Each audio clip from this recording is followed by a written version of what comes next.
नमस्कार दोस्तों, स्वागत है मेरे YouTube channel Indian Ayurvedic doctor पर। दोस्तों मैं हूं आपका दोस्त MKS माइसने। दोस्तों कि जैसा कि आप सभी को पता है कि हम अष्टादश अध्याय बमन विरेचन विधि कर रहे थे, ठीक है। तो हमने बमन भी कंप्लीट कर लिया था और विरेचन भी कंप्लीट कर लिया था, लेकिन इसके बाद में जो संयोजन क्रम है और कुछ इंपॉर्टेंट टॉपिक हैं, एक दो रह गए थे। तो वीडियो नंबर 5, 18वें चैप्टर का वीडियो नंबर 5 आज स्टार्ट करेंगे। तो चलते हैं वहीं पर जहाँ से अपन लास्ट वीडियो स्किप किया था, अपन ने जहाँ लेफ्ट किया था, ठीक है। तो अपन ने यहाँ तक कर लिया था कि विरेचन के बाद यदि निरूप अस्थि लगानी हो तो 7 दिन का अंतर। अब बात करेंगे अपन पेय आदि क्रम संजन क्रम की, ठीक है। जिस प्रकार थोड़ी सी अग्नि तिनका आदि को जलाकर धीरे धीरे महान स्थिर व सबको जलाने वाली हो जाती है, उसी प्रकार पेय आदि क्रम से बमन आदि से शुद्ध मनुष्य की अग्नि धीरे धीरे महान स्थिर व सब कुछ पचाने वाली हो जाती है। देखो पेय आदि क्रम में संजन क्रम आता है क्वेश्चन 5 नंबर में कि इसको समझाइए, इससे आप क्या समझते हैं। तो ये बोल रहा है कि भाई अपन ने बमन और विरेचन कराया, तो बमन विरेचन कराने से क्या होता है कि अग्नि मंद हो जाती है, अपनी जो पाचक एंजाइम है, जो अपनी जो पित्त है, उसकी जो कार्य क्षमता वो क्षीण हो जाती है। तो ये बोल रहा है कि अग्नि मंद हो जाती है, उसको कैसे प्रज्वलित करें। तो उसके लिए है कि उसका एक उदाहरण दिया कि भाई जिस प्रकार के जो तिनके से जो अग्नि उत्पन्न होती है धीरे धीरे वो व्यापक फैल जाती है चारों तरफ, उसी प्रकार से पेय आदि क्रम से मनुष्य की अग्नि धीरे धीरे महान मतलब धीरे धीरे बढ़ती जाती है, स्थिर और सब कुछ पचाने वाली बन जाती है। ये आपको हिंदी याद रखनी है। पश्चात क्रम के रूप में प्रयोग संशोधन रक्त मोक्षण स्नेहपान लंघन कर्म, इन सभी कर्मों के फलस्वरूप मनुष्य को अग्निमंद हो जाता है। संशोधन मतलब बमन विरेचन, रक्त मोक्षण स्नेहपान यानी घी मतलब जो भी चिकनाई युक्त ऐसा सेवन करने से ताकि उसकी अग्नि मंद हो जाती है, और लंघन कर्म, इन सभी कर्मों के फलस्वरूप मनुष्य को अग्निमंद हो जाता है। अब यहाँ पे देखो लंघन बोला है, लंघन कर्म से तो अग्नि प्रज्वलित होती है, लेकिन यहाँ पे कुछ अलग कारणों से बोला है। अब ऐसा क्यों बोला है यहाँ पे, ये तो आचार्य ही जानते हैं, ठीक है। लेकिन इसको भी अपन इग्नोर मारते हैं, ठीक है, मैं थोड़ी देर के लिए। तो ये सब तो आपको ध्यान रखना चाहिए कि संशोधन रक्तमोषण स्नेहपान इन सभी कर्मों के फलस्वरूप मनुष्य को अग्नि मंद हो जाता है। संशोधन से बमन विरेचन माना जा सकता है, मैंने बता दिया आपको। अतः इन विधियों में पश्चात क्रम रूप में पेय आदि का प्रयोग किया जाता है। तो बमन विरेचन रक्त मोक्षण और स्नेहपान के बाद में पेय आदि या संयोजन क्रम का प्रयोग करना चाहिए। पश्चात क्रम के रूप में निश्चित, भाई किसके बाद में पेय आदि क्रम का उपयोग नहीं करना चाहिए। आप ऐसे थोड़ी बोल सकते हो कि हर किसी को ही करा सकते हो। देखो अब मना किया है कि किसको पेय आदि क्रम नहीं कराना चाहिए। वात पित्त प्रकृति और वात पित्त रोग, जो वात पित्त प्रकृति के पुरुष हैं उनको, और जो वातज पित्तज रोग हैं उनमें ये क्रम नहीं करना चाहिए, मतलब पेय आदि क्रम का संयोजन क्रम का प्रयोग नहीं करना चाहिए।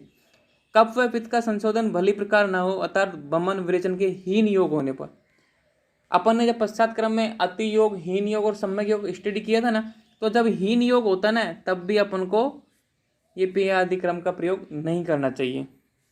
मद्य पीने वाले रोगी में, जो शराब पीता है ऐसे रोगियों में यह नहीं करना चाहिए। ये बोलता है आगे, ऐसी अवस्थाओं में अग्नि मंद नहीं होता, इसलिए पेय आदि क्रम का प्रयोग न करके तर्पण आदि कर्म करें। इसमें सत्तू का मंद, फलों का रस, मांस रस का प्रयोग किया जाता है। ऐसे कौन से हैं, बस्ती और नस। मतलब ये बोल रहा है कि तर्पण आदि ऐसे रसों का सेवन जिससे तर्पणता हो, व्रण हो, जैसे उसमें फलों का रस आता है, मांस रस आता है, सत्तू का मंद आता है। और किन क्रियाओं के बाद किया जाना चाहिए, बस्ती और नस के बाद में तर्पण आदि प्रयोग करना चाहिए, ना कि मतलब पेय आदि क्रम नहीं करना चाहिए। बस्ती और नस के बाद में पेय आदि क्रम नहीं करना चाहिए, ठीक है। अब देखो ये आता है पेय आदि क्रम का क्रम।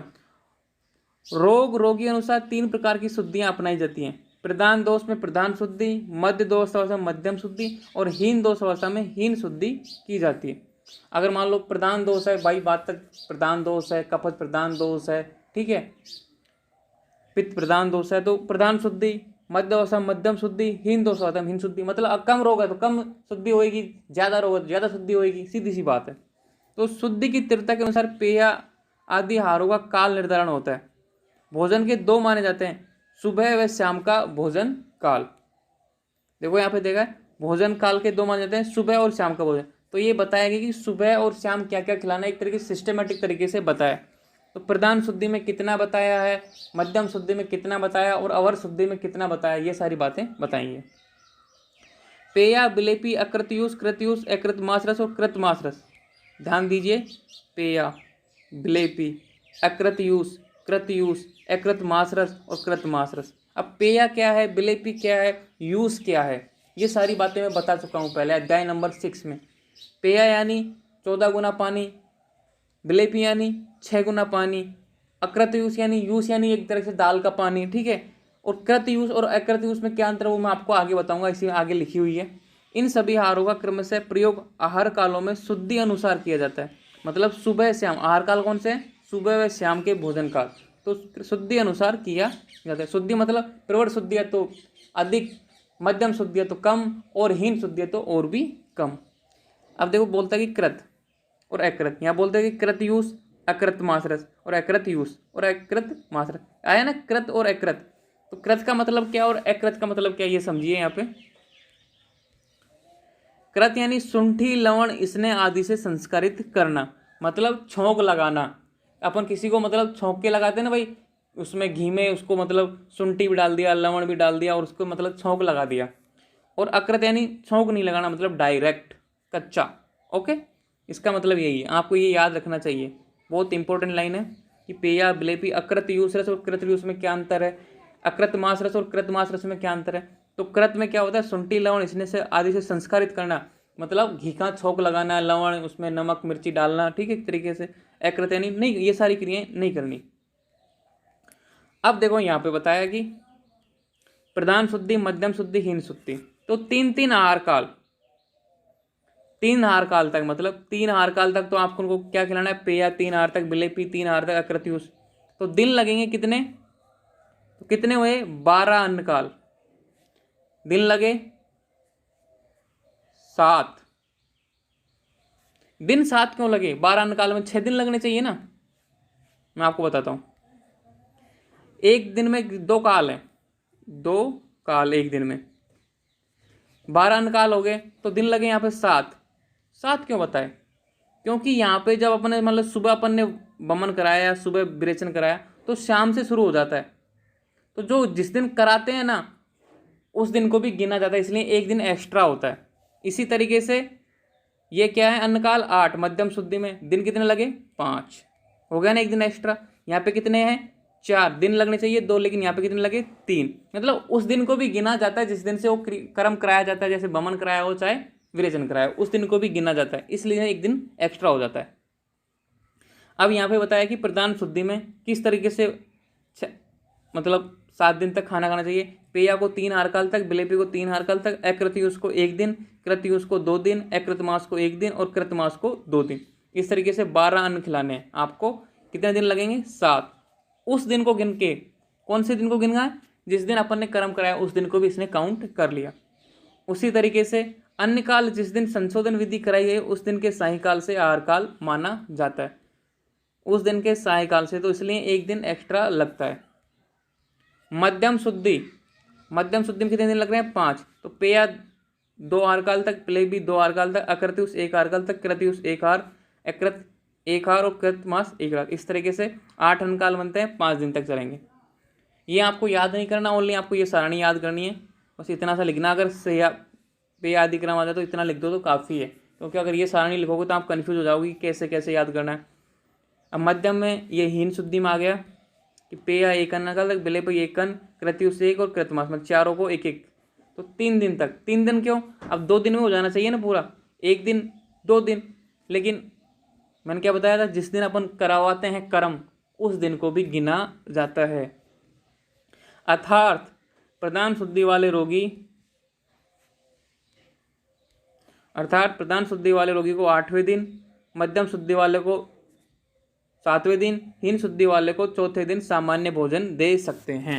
मतलब जो व्यक्ति वमन विरेचन कराता है उसको सामान्य भोजन कितने दिन देना है, जो प्रधान शुद्धि वाले को तो 8वें दिन, मध्यम शुद्धि वाले को 7वें दिन और हीन शुद्धि वाले को 4th दिन सामान्य भोजन दे सकते हैं। अब नोट इंपॉर्टेंट आया है, देखो मैंने बताया था ना कि ये चैप्टर के कुछ इंपॉर्टेंट पॉइंट रह रहे हैं। रोग जिनमें बमन नहीं कराना विरेचन कराना। ऐसे रोग जिनमें बमन नहीं कराना विरेचन करा सकते हैं, और रोग जिनमें विरेचन निषेध कर बमन करा सकते हैं, मतलब बमन किस किस में करा सकते हैं और विरेचन किस किस में करा सकते हैं। ये आपको मैंने ऊपर बता दी थी कौन योग्य कौन अयोग्य दोनों चैप्टरों के, लेकिन यहाँ पे भी देख लो एक बार।